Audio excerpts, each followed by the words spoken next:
Good day, my name is Kyla Baguio from BS Computer Engineering 31, and today I will be conducting a presentation explaining what I have learned during making my midterm activity. So in our midterm activity, we have a Boolean expression which we should simplify and use a logically to work the circuits and also a compiler for the Verilog code.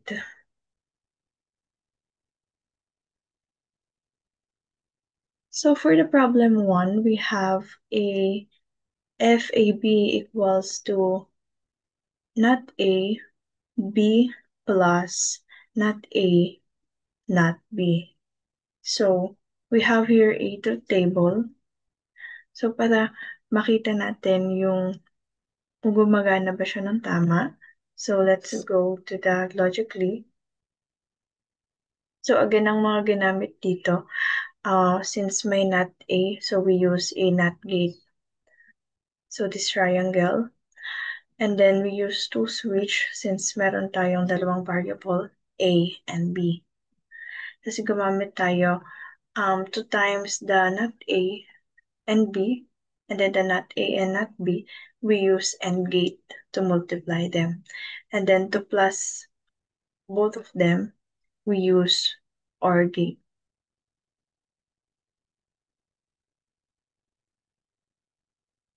So punta tayo sa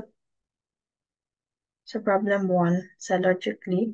So, according sa truth table, dito, dapat daw kapag ka false, false, ay magbubukas siya. So, obviously, kita natin dito nakabukas.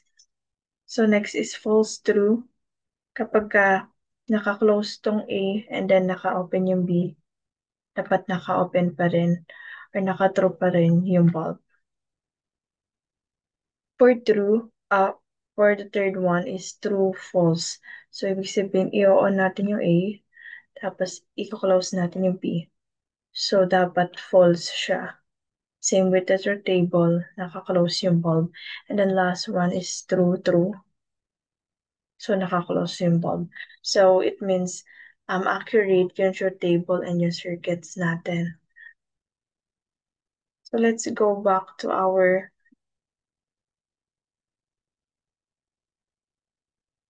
presentation.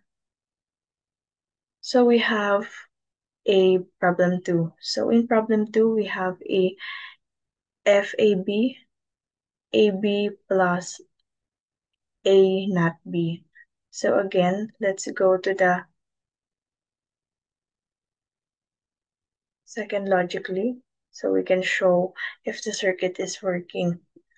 So first one, false, false. So it means yung bulb daw dapat naka-false din. False, false, false. So again, we use to switch since meron tayong variable na A and B. So pagka inopen naman natin yung B and then naka-close yung A, so naka-false siya or naka-zero yung bulb natin. So, di siya dapat iilaw. Kapag naman yung A, yung inopen natin, which is true and false. Sabi dito, true, false, true. Close natin yung B. Naka-open yung bulb. Then last is true, true, true. Both switch are naka-open and naka-open din yung bulb. So, accurate.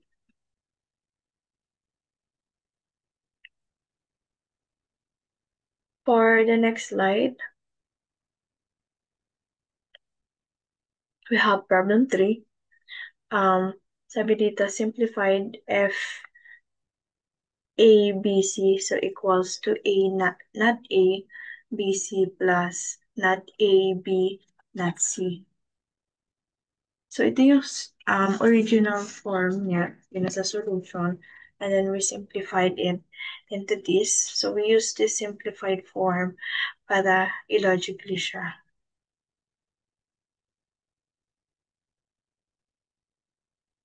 So here's our truth table for this circuit. So first, false, false, false. Dapat naka-false din, which is accurate. Naka-close yung mga switch. And then, false, false, true. I-open natin yung C na switch. So, naka-close pa rin.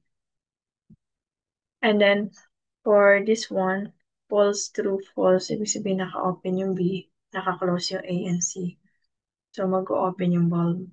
Tama. And then, next one is false, true, true. So, naka-close yung A, naka-open yung B and C. So, tama. Naka-true yung bulb. So, for next one is true, false, false. I-open natin yung A. I-close natin yung B and C. So, naka-close yung bulb. So, next naman, true, false, true. So, ang nakasara lang ay yung switch ng B and then C. And then, tama. True, false, true.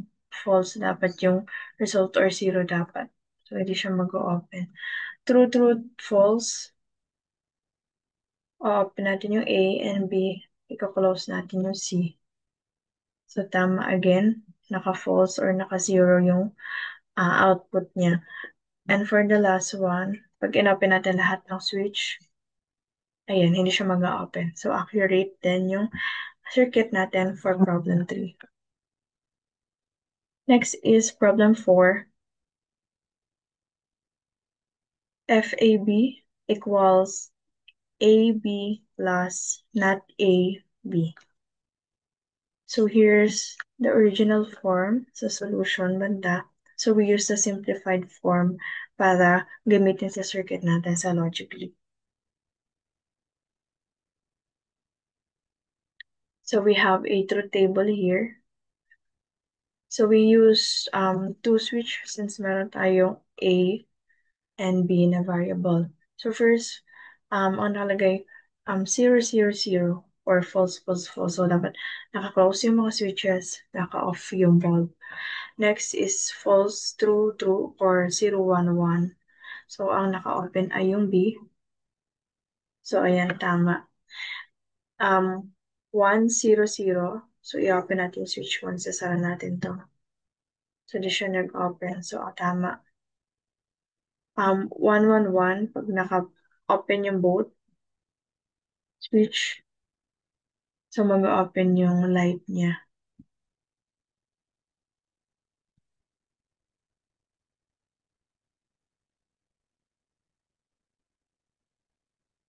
Problem 5 naman, we have FAB equals AB plus not AB.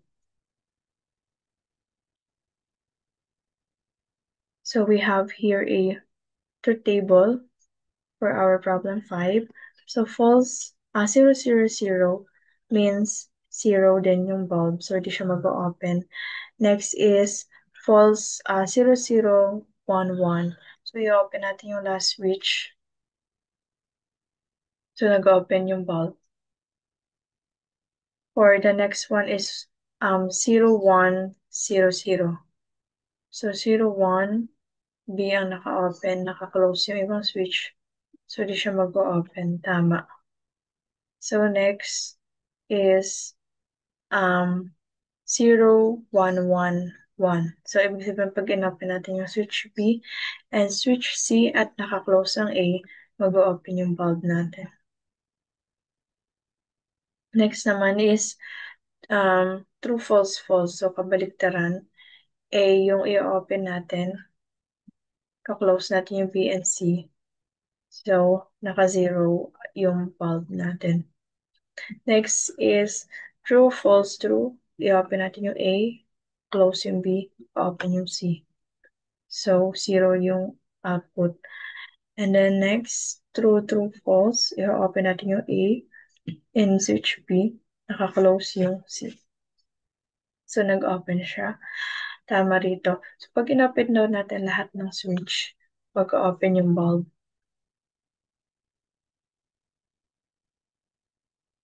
Next is for problem 6.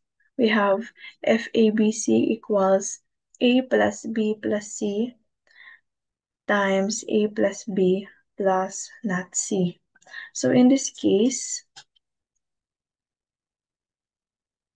kailangan natin ipag-plus yung three switches, yung A, B, and C. So we use OR gates para ipag-plus sila.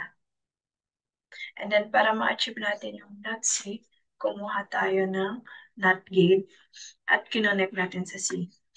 After that, saka tayo gumamit ulit ng OR gate para i-plus si A, si switch B, and si switch not C. So after we doing that, saka tayo gumamit ng AND gate para i-times yung both side. So, if we look here into the table, pagka naka-close lahat ng switch, 0 ang output. So kapag ka 0, 0, 0, 0, 1, 0, ang naka-open lang is yung C switch. So, dapat 0 din yung output, hindi siya iilaw. Next naman is 0, 1, 0, 1. So, ibig sabihin, i-open natin yung switch B. Pag in-open natin yung switch B, magkakailaw siya since naka-1 yung output niya. Next is 0, 1, 1, 1. So, ang naka-close lang sa atin is yung switch A, naka-open yung B and C. So, ayan na, 1 yung output. And then, next one is true, false, false. So, kabaliktaran. Na-open natin yung switch A, close natin yung B and C. So, naka-open or naka-1 yung output natin. And for this naman, true, false, true. So, i-open natin yung switch A and C. Again, nag-open yung output natin. True, true, false. Open natin yung A and B. Close natin yung C. Naka-open pa rin yung switch. And then kapag in-open natin lahat ng switch, naka-open din yung bulb. Next one is problem 7.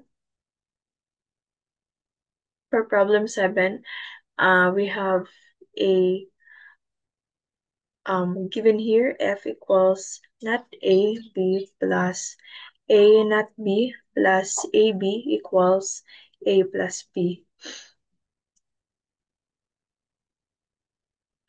So again, para ma-achieve natin yung mga not na variable like not A and not B, we use not gate. So kabaliktaran to ng original formula. So for example, 1 yung A. So pagdating niya sa not A, magiging 1 siya. So here we have a truth table. So kapag ka naka 0, 0 yung switch, so naka 0 din yung output.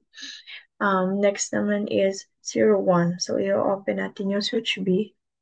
So naka-close pa rin dapat yung bulb. Next is true, false. So naka-open yung switch 1. Naka-0 naman yung switch B. So mag-open yung ating bulb. Next is kapag naka-open parehas, mag-open yung bulb natin. And for the last one, we have problem 8, which is F equals X plus YZ. So if we go to our logically, we have 3 switch because we have 3 variables, which is X, Y, and Z. So, first, tinimes muna natin yung Y and Z. So, by that, we use AND gate. So, we connect the Y and Z switch to our AND gate. And then after that, saka natin kinonnect yung X using OR gate since naka-plus sign siya. So, kinonnect natin yung naka-AND gate na X na YZ sa X natin. And then, we have here a truth table. So again, pagka naka-false, false, false yung switches natin or naka-zero lahat, ibig sabihin daw yung bulb ay naka-zero din yung output. So kapag ka-false, false, true, i-open natin yung C. Zero din yung output niya. For next one is 0, 1, 0, 0. So i-open natin yung B. I-close natin yung ibang switch. So false siya. Next naman is false, true, true. So ang naka-close lang ay switch A or switch X. Tapos i-open natin yung switch Y and Z. So nag-open, nag-1 yung output natin. Next is 1, 0, 0, 1. So kapag in-open natin yung switch X,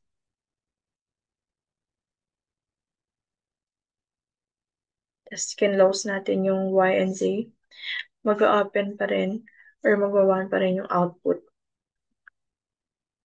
Next is true, false, true, true. I-open natin yung switch X, close yung Y, then naka-open yung Z. So naka-open yung bulb natin. For true, true, false, true, i-open natin yung X, i-open natin yung switch ng Y, and then naka-close yung Z. So naka-open pa din siya. And then next, kapag in-open down natin lahat ng switch, yung X, Y, and Z, so naka-open yung ating bulb.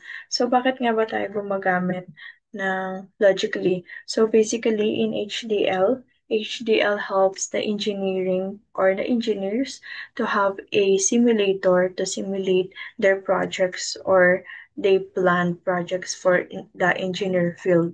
So, by doing this, they lessen the hazard or the cost and time or waste of time for making a prototype that doesn't work. So by using simulator, it helps them to improve or find an error to their system. So next, let's proceed to the Verilog code. So each of this problem, they have a code. So this code is used for the engineers to recognize if their system is working.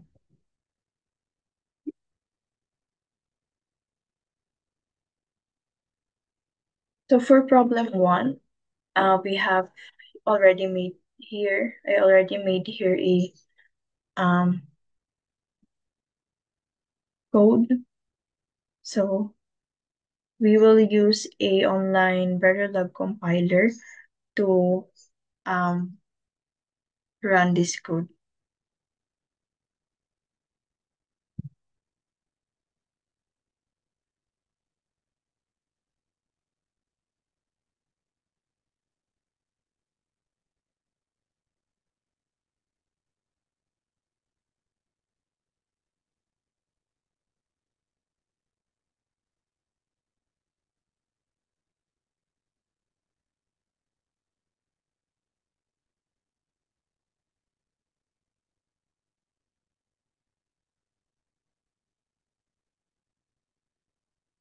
So as we can see here in our code, first we have a comment. So we use a comment to label our code for so that the viewers or the readers of our code, they will immediately understand what part, what does this part of the code do or importance in this part of the code.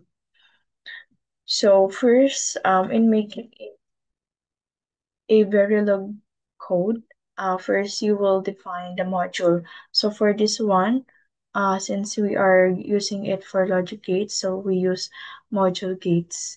And then we start by declaring it and listing the input and output. So for input, we use X and Y, and then for our output variable, we use Z. So after that, we write the logic or the operator here in this part. So by doing this, for example, if our output variable is y and our inputs are, for example, our output variable is z and our input variable is x and y. So we are using an AND gate. We simply write the AND operation in the assignment statement. So itong symbol na to, we use this kapag ang kinocode natin ay for AND gate. So kapag for OR gate naman later on, isang line lang siya. So pwede natin gamitin ulit yung code na ginamit natin from other system or other problem. Basta make sure lang na yung mga symbols and variables ay tama or napapalitan natin sa accurate na variables or symbols niya. After that, we stimulate the section which were provide the values for the inputs. So for examples, we have two inputs, a and x and y. So we need to test all of them if they are possible na combinations. So we have 0, 1, 10, and 11, and such as.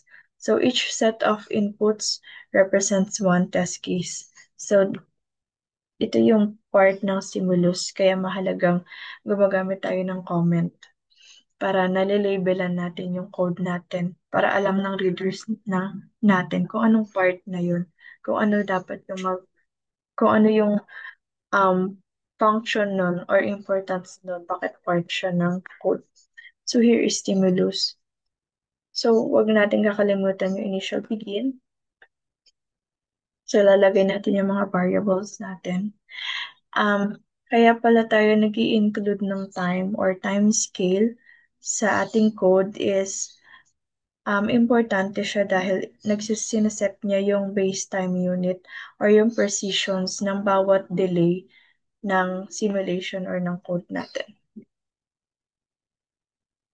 So kapag in-input na natin yan, for example, sa ating x and y, 0, 0, sa test case 1, and then sa test case 2, 0, 1, sa test case 3, 1, 0, and then sa test case 4, 1, 1. So, nagbabago tong bilang ng test case natin. Depende kung ilan yung variable natin. So, again, we set it to raise to n. So, 2 raised to n. So, kung ilan yung variable natin, yun yung magiging n natin. So, since sa example nga natin, we have two variables, yung x and y. So, yung 2, i-erase lang natin sa 2. Kaya magkakaroon tayo ng 4 test cases or 4 outputs. So, kaya meron tayong ganyan, 4 na test case.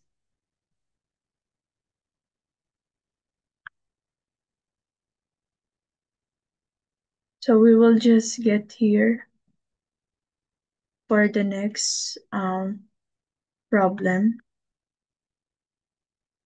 For problem 2, we use AND gate and OR gate. So again, same from the previous one. Now we are here in problem 2. So first, kapag gumagawa tayo ng code in Verilog, simulan natin siya sa pag-identify kung ano yung module na gagamitin natin. So for example, module gates. Since ang ginagawa natin is code for logic gates, AND gates, and OR gates. After that, need natin i-input yung mga variables na gagamitin natin. So kung ilan yung variables natin, ganoon din karami yung i-input nating variables dito. So for important din na meron tayong variable for output para na-identify natin pagdating kapag in-execute natin. So again, we have two variables, which is x and y. Then yung output variable natin is z. After that, isa-set na natin yung operator So, pwede natin siyang lagyan ng label. Again, we use comment para maglagay ng label. So, for this one, we use ngate. So, lagay natin yung assign temp1 equals x, and then yung symbol na end, y. And then don't forget the colon or the semicolon. And then the next one, gumamit tayo ng ngate ulit, but this time we have x and not y.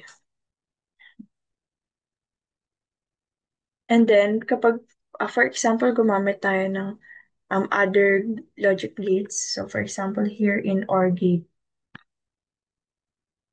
So, yung kung dito, gumamit tayo ng AND gate, gagamitin naman natin sa OR gate yung symbol ng OR gate, which is yung line lang. So, this one. So, inassign lang natin siya para make sure na tama yung magiging output natin.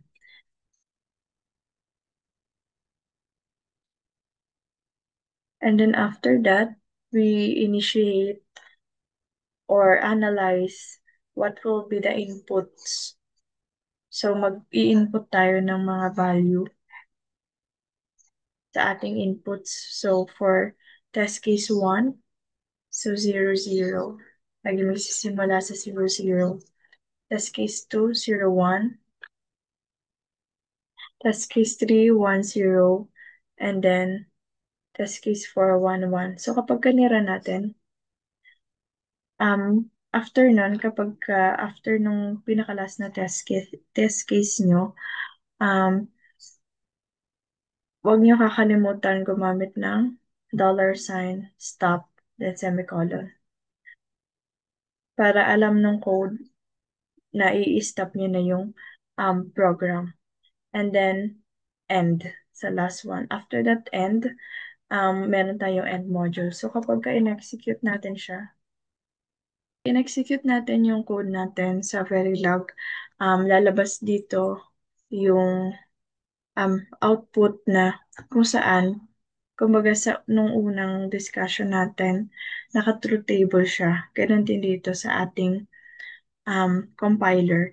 Ilalabas niya yung truth table or result noong kinode natin na mga inputs or using our logic gates. So, check natin kung tama. So, for first one, 0, 0, let's check if tama yung result niya doon sa truth table natin.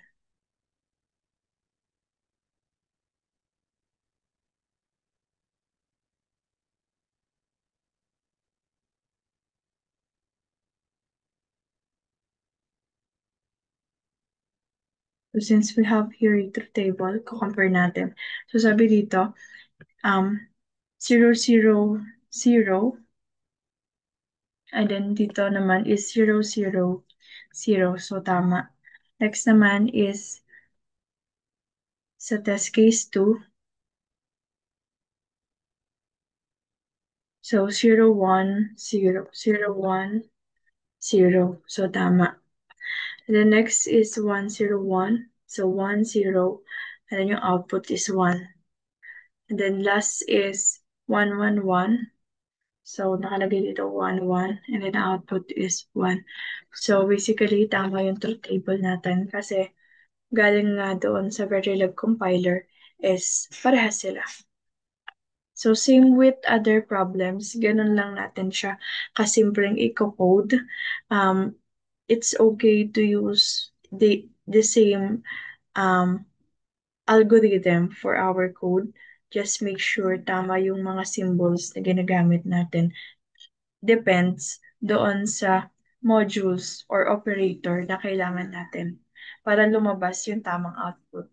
So, that's all explanation for how I did my midterm activity, which is the Boolean expression.